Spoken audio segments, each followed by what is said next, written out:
Fliggy smiggy. Fliggy smiggy. The fliggy smiggy. Bliggy bliggy. Higgy biggy biggy. What's he say? Puberty curd. Need a puberty curd. I need some puberty curd. No. Howdy, y'all. Hi, guys. I'm Ryan. And I'm Angela. Marty Music. Yep, that's where we're at. Deep in the heart of Viking land. Texas. I mean Texas. Yonderland. Yonder in Texas land. So we're back with an FAQ Friday. Hi, thank you. It's my beard. It's nice.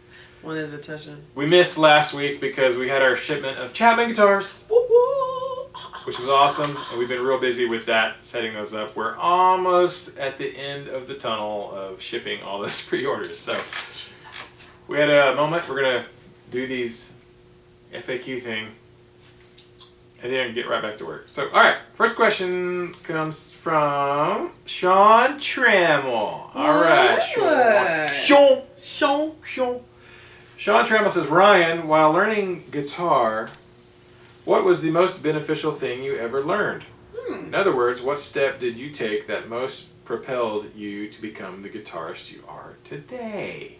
The Viking guitarist guy. Lord. The Viking Lord. That's a very interesting question.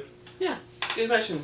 I've been playing for a long time, and I've studied a lot of different instruments.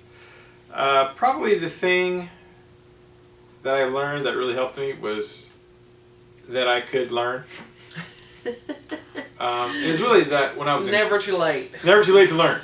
Yeah. And you can really learn anything that you want to if you're prepared to put in enough work and time. Definitely. That was a lesson I learned at college when I was working toward graduating with my music degree. I was practicing a lot. And what I learned really was... A whole lot. A lot. I learned how to practice, actually. And yes, you did. The trick with that is to take, even if there's a piece of music you can't play, you can play anything. If you take it in small enough bites and take it super slow. Yeah. Now, it might take you a year to learn a particular piece of music. Yeah. Or whatever, or a technique. But if you keep hammering away at it in like small bite-sized pieces, consistently, day to day to day to day to day, the progress comes in that day-to-day practice. It doesn't come from like a marathon, 10 hours, one day a week practice session. You just wasted like 9.5 hours. But it's the consistent every day and breaking things into small pieces. And that's really, it was really real kind of late in the game for me when I really learned how to practice effectively and to work on things that I wasn't good at. Right. And that was on a different instrument actually in college, but then I took those same principles and applied them to guitar, and it really helped me kind of move my guitar playing forward. So consistent practice, Sean. Bite-sized pieces. Don't be afraid to have some big goals, and you can do it. Keep going. But I was laughing at you in the beard. It's just funny. why is it funny? It's a little bit. Why? No reason. Okay. Thanks, Sean. Richard Payne, love your videos, guys. Thanks. Questions not specifically about music. What is the one piece of advice you would give to someone contemplating starting their own small business? And how important do you think social media has been in promoting and building your business? Take care, Rich. Oh, Richard thanks, Payne. Rich. That's a great question. That Richard. really is. What would you say to that? To not bite off more than you can chew. Like, don't go into debt. Don't go where you can't come back from, to where you're exhausting yourself, your finances,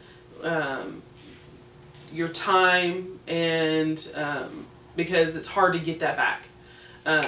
If you do it wisely with either investors or a right loan plan, or even just a cash, basis on, so that everything gets paid off, you'll do good. Surround yourself by people who have successful businesses, not people who have tried business applications, because there are people, you can learn from the ones who failed, but the ones who are going steady on, that know their stuff, those are the ones you need to lean on and glean from, because we've done that. We surround ourselves with people, whether it's Eric McKenna and Rob Chapman, his dad, Kevin Dybert, a local guy. He owns a couple gas stations in our town, but he knows business, and we've gleaned from those people the do's and don'ts of business. So that would be my biggest advice. Don't bite off too much at first. I would say gradual, slow and steady wins the race. It always does. Use wisdom and surround yourself with people with wisdom in business. Yeah, that's all good stuff. And the social media aspect of it, yeah, that's huge. I mean, how important do you think social media is? It is the most important thing. I mean, we live in an age of technological age, and I think that it's very important. Facebook, Instagram, Skyping with people, tweeting with people. YouTube is huge. It is out. It's passed up Facebook, from my understanding, when it comes to people, the amount of usage. So, I mean, dig deep into it. That's another thing about surrounding yourself with people that know stuff. Surround yourself with people who know the business on social media, because it'll either, if you don't use enough of it, it'll hurt you. It really will, because now when people want to look up something, they don't go to the yellow pages anymore. They Google. Yep.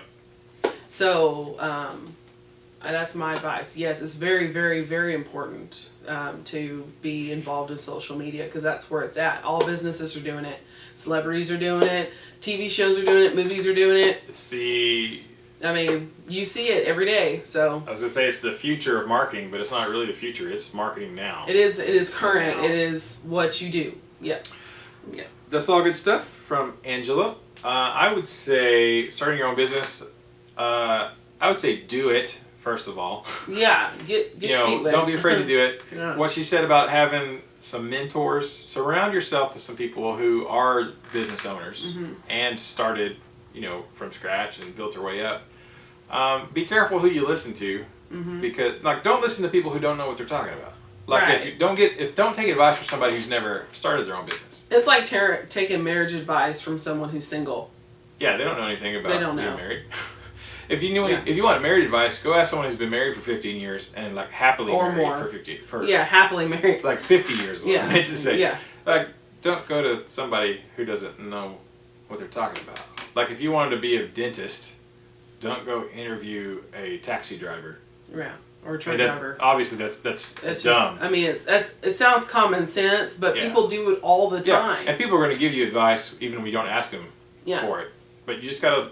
Oh yeah. Not listen to that stuff, and find some people who know what they're talking about. I do have some guys. Angela mentioned them. Eric McKenna is one. Boogie Street Guitars, Pittsburgh, PA. He's been self-employed. Hi, Eric.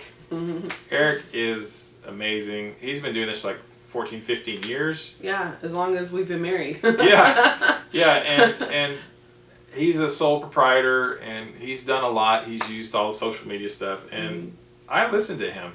Yeah. I asked him questions. I asked him about Chapman Guitars. And Eric doesn't do Chapman Guitars. Eric's a Washburn guy.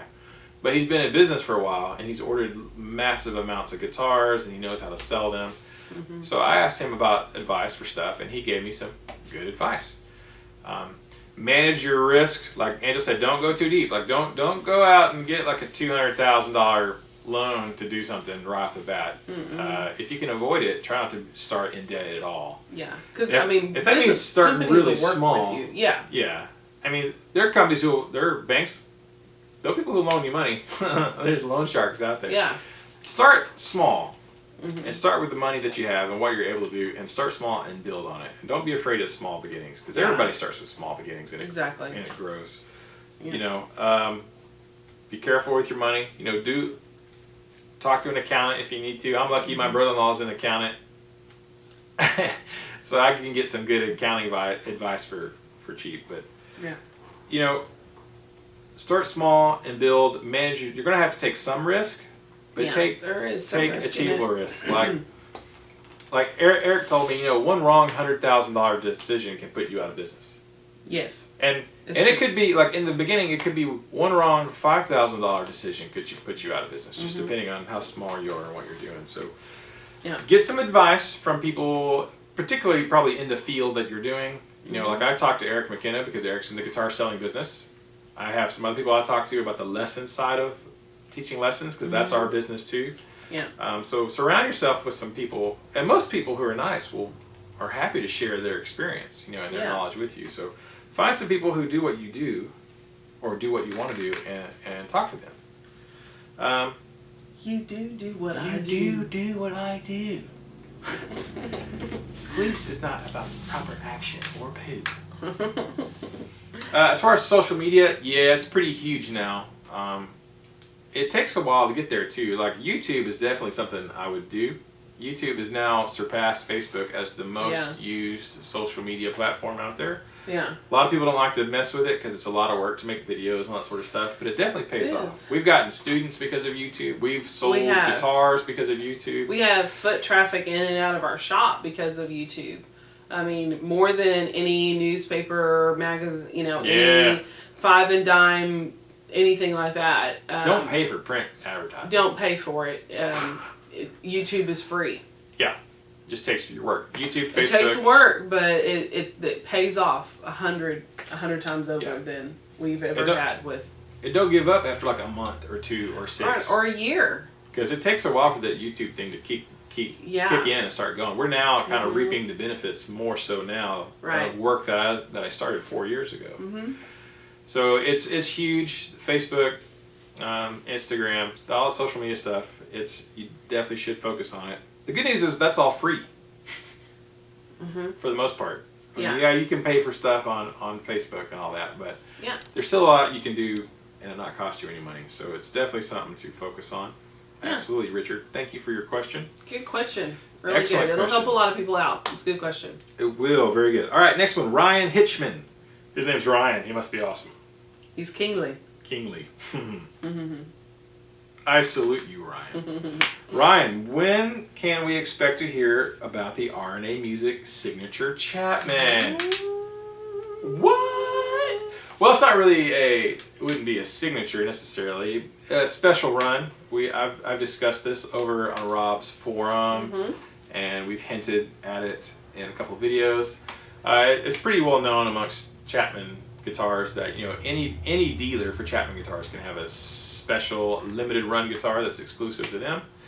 I've talked with Rob about it off and on for a couple of years, actually. Even before we became an official dealer, he was talking to me about it and giving me some insight. We've talked a couple of times about it. I know exactly what I would do. I know already exactly what the guitar would be.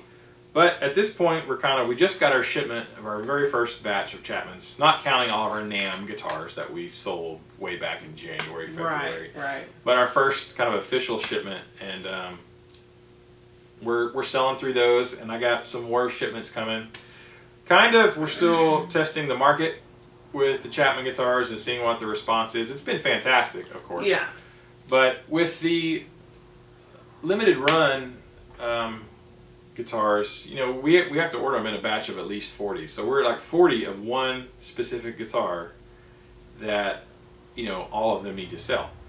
With the other guitars, we can get them in 4 at a time, 8 at a time, whatever, in batches of 4 of, ML1s, ML2s, whatever finishes. So different models sell faster than others. The ML1 is a great hot seller. Sells much better than ML2s do. ML2s sell, but ML1s go faster. Certain colors of ML1s are super popular. Hot rods are super popular. Can't hardly keep them, in stock. And so when you're faced with buying 40 of one specific guitar, you got to really know, really make sure that what those suckers sell. you want to do, and you need to have a really, really strong system in place, support system. You need to have 75% of those puppies pre-sold. Right. So, well, especially for us being a small shop that we are, and this is our employees right here. We are it. If you work at RNA Music, raise your hand. That's it. That's it. Bob? No, we don't have a Bob. We don't have anybody else. Like Ryan's the one who does everything. So whenever you are thinking about getting that much inventory, It's a risk. it is a big risk. It's a big risk. And I mean, if we had 40 people who are like cash in hand, we're ready. Yeah, of course, we'd order them for you guys. But 1 or 2, 10, even 10 people, that means we're sitting on 30 guitars. And I mean, not. Yeah. You have to really know, like you said, your demographic to be able to say, I know, guarantee that 40 people out there will be interested in this kind of guitar, the exact same pickups, the exact same shape, the exact same neck, everything. You have to make sure, or you're sitting on inventory, and that's, for us, that's a lot of money just to be sitting there and crossing our fingers hoping, you know, when we could be putting that towards guitars that we know that sell. It's a big risk. It's a significant chunk of money for the Chapman Guitars that takes away from other Chapmans that could be stocking. Exactly. Like you said, the ML1, you know, we've had a lot of people interested in a lot of the other guitars, and so for it, we have to make sure that that specific guitar, if we made one, if we collaborated or whatever, would... I actually have a video. I've already shot a video talking about what I want to do. It's unlisted at the moment, and I've shown it to a few people. And the idea is there with exactly what we want to do. Like we've thought a lot about it, long and hard. It's been up in the air for a while. I know exactly what the RNA limited run Chapman guitar would be. Yeah. Like detailed. Right now it's just figuring out. You know, if I could get like 30 people who wanted to pre-order it, bam, cash on the barrel head. Here's your money. We'll wait 5 months to get this guitar.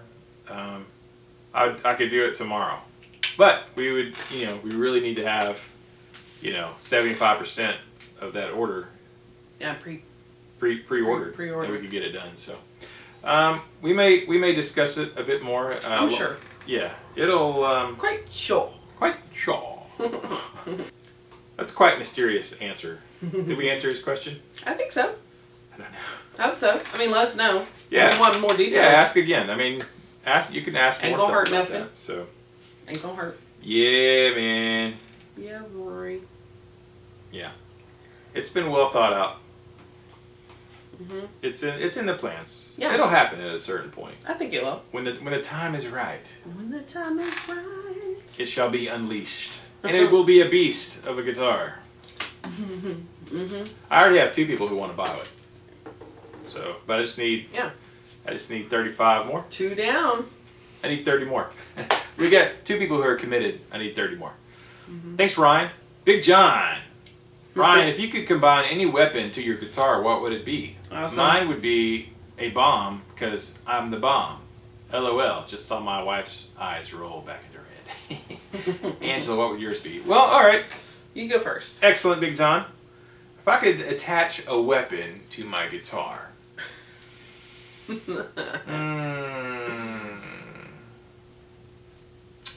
Probably, I don't know, a gun would be the most useful thing. Like, you've seen Desperado, right? With Antonio Banderas. Antonio. A machine gun, that would be obviously a good thing. But other than that, a big axe, like on the body, so I could swing it around like a Viking warrior. It's an axe, and I could slaughter. It has an axe. I could slaughter my zombie enemies with an axe on Apparently, my axe. there's zombies involved in his scenario. Well, it just makes sense. If you needed to attach a weapon to your guitar. What would it be? Yeah. Probably a crossbow. Yeah. That'd be pretty cool. Silent but deadly. Because the string, I mean, this, you know, it would be like a string's already kind of built in. Works good on vampires. And zombies. Yeah. It would look really cool at the head, you know, the headstock would be a crossbow. And then you could just kind of flip it up and lay the, you know, the body of it on your your shoulder and be like. A flamethrower would also be really good, actually. Flamethrower. Because that's pretty easy to do. You see that. Grenade launcher. You do that. See that in concerts all the time, guys. Shooting flames. I don't see that. You've never seen it? Michael Bublé does not do that. Nikki Sixx does that. That's a good question. That's a great question. So, machine gun, axe, or flamethrower for me. in no particular order, and crossbow for Angela. Crossbow or a machete. Yeah. Like old school like bayonets. Katana. A You katana. know? That would be A better. retractable katana. That would be better than a... Because then it'd be like just hit a note and it come out and you just swing it around. Does it have to be a real weapon, or can it be like a lightsaber? Because I would probably pick a lightsaber. Yeah, Thanks, John. sounds good. All right, Joseph Quinlan, what's the ultimate rock anthem in your opinions? Oh, rock anthem. No, he didn't. Oh, man.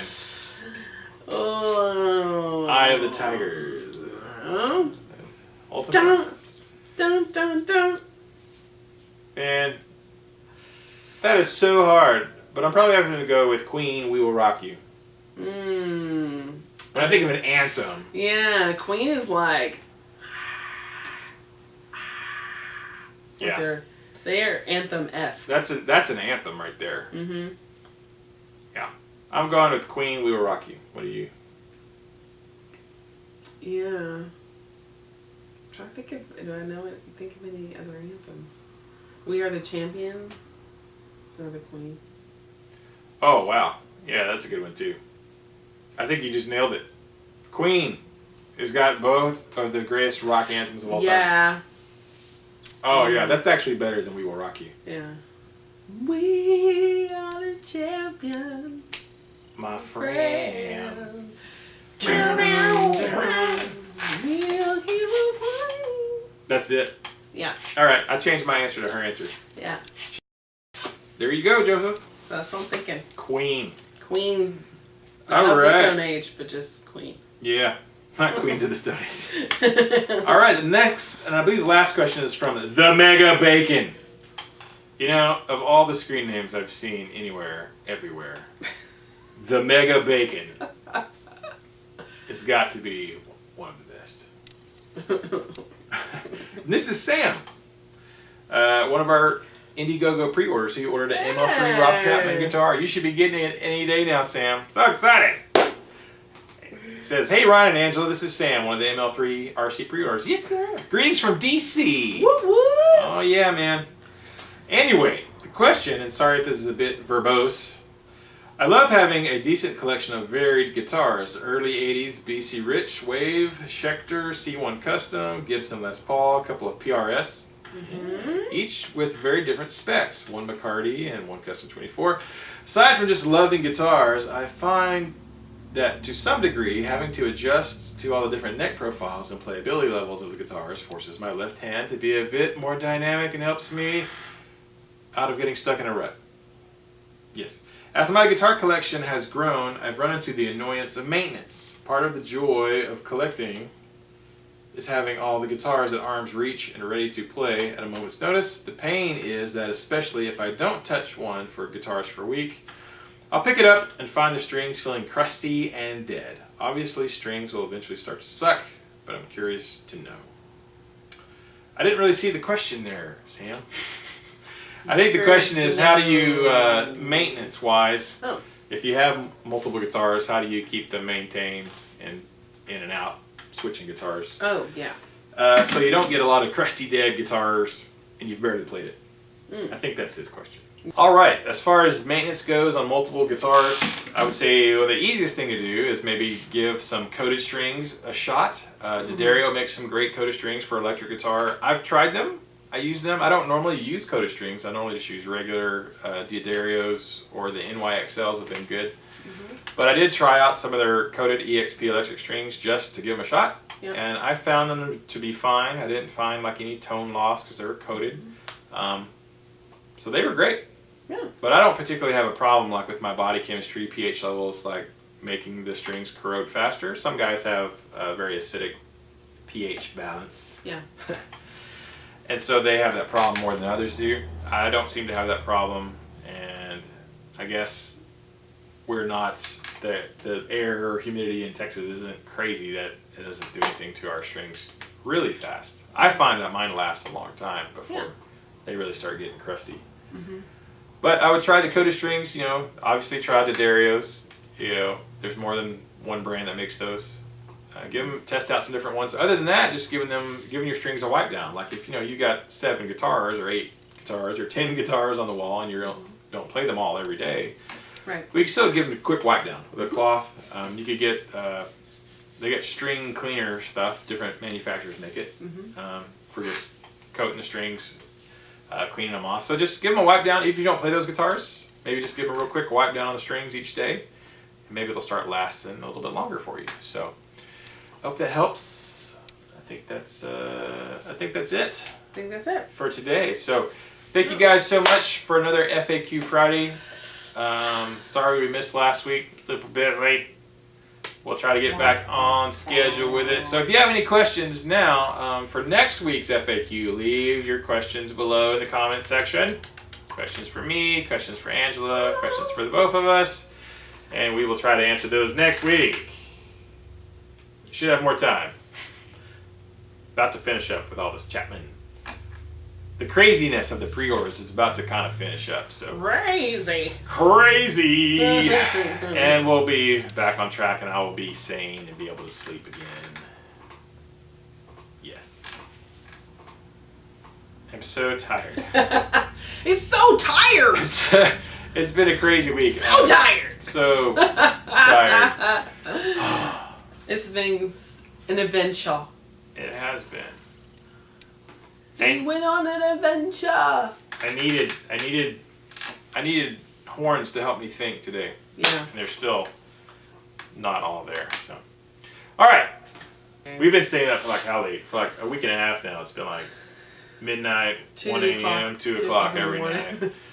Getting guitars packed. Getting up at and 8 o'clock in shipped. the morning. Go to bed at 2 o'clock in the morning. It's been long. If you go back to that guy's question about starting your own business, prepare to work thyself long and hard. It's a lot of work. A lot of work. A lot of work. A lot of work. So I hope you enjoy what you do. A lot. You need whatever business you're going to start. I hope you really enjoy it because you're going to work a lot. Yeah. But yeah, as long as you enjoy it, that's what's important. It's all worth it in the end. Yes, it is. So thank you all very much. We will talk to you soon. Keep the music alive because the music needs you. We need the music. And if the music dies, the world ends. The world will stop. Literally. I'm not even joking. Not either. Inside information. Bye. Bye. Bye, Canton. Is my beard okay? Yeah. Is my beard straight? Yeah. Ow! What are you poking me for? I It was my nose. know. It's funny. I need a sword. You look like a Muppet. Perpetuate corn. Perpetuate corn.